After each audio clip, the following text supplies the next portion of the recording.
3 jours durant s'est tenue à Conakry la 5e édition de la Semaine du numérique au Palais du Peuple.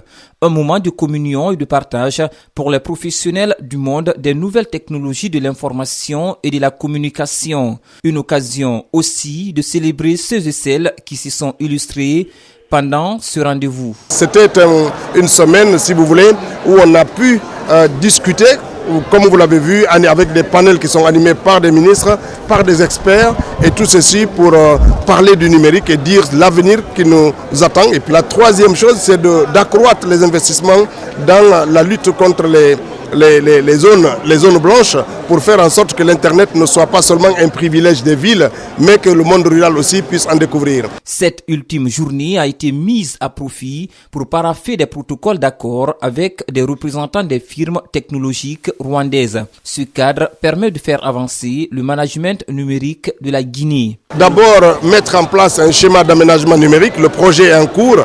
D'ici quelques semaines, il devrait être achevé.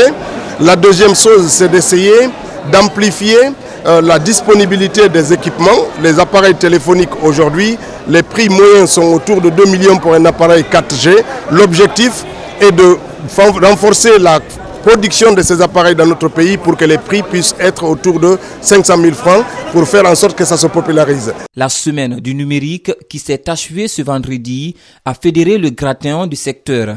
Autour de ses collègues du gouvernement, Ousmane Gawal Diallo annonce les couleurs de la 6e édition avec, espère-t-il, beaucoup d'innovation.